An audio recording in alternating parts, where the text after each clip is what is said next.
मूर्ख राजा।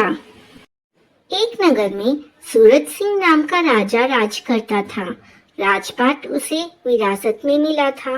राजा दिन रात अपने ऐशो आराम में लगा रहता था, जिसके कारण उसके मंत्री उसका खजाना धीरे धीरे खाली करते चले जा रहे थे और राजा को इसके बारे में कुछ पता नहीं था। राजा के पिता के पुराने रसोइये पांडुरंग, जो बहुत ईमानदार थे, वे इस बात से बहुत दुखी थे कि कैसे इस नगर को बर्बाद होने से बचाया जाए। वो दिन रात यही सोचते रहते थे। एक दिन वे अपने घर पर इसी बात पर चिंता कर रहे थे, तभी उनकी बेटी, जिसका नाम सुलक्ष्मी था, वो अपने पिता की परेशानी पूछ बैठी। पांडुरंग ने पूरी बात अपनी बेटी को बता दी।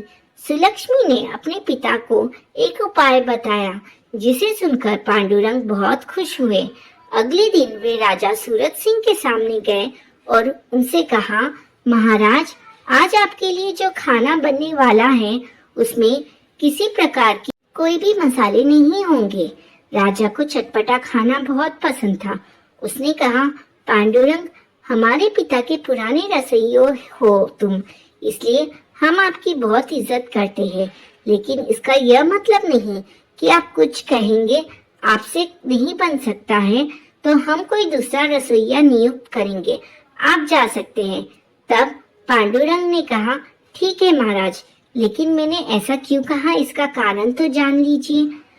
कारण यह है कि आपके राज्य में कोई भी किसान मसाले की खेती नहीं कर रहा है, क्योंकि फसल लगाने का खर्च ज्यादा आता है और मसाले बिकते नहीं हैं, जिसके कारण है मसालों का महंगा होना। राजा ने कहा, लेकिन ऐसा क्यों?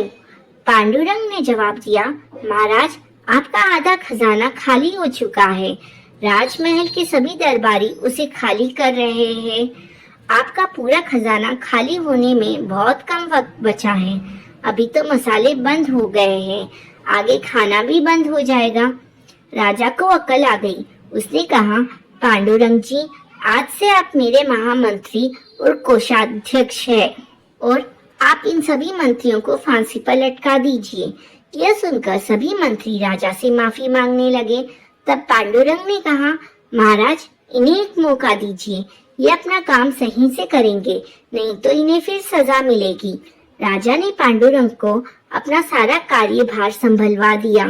पांडुरंग ने सारी व्यवस्था ठीक करके 1 वर्ष में खजाना जितना था उतना पूरा भर दिया और जनता के हित में काम किए, जिससे जनता का विश्वास राजा के प्रति बढ़ गया। दोस्तों, इस कहानी से हमें यह शिक्षा मिलती है, एक समझदार व्यक्ति सभी को संकट से निकाल सकता है, जैसे एक रस्सी कुएं में गिरे व्यक्ति को निकाल लेती है।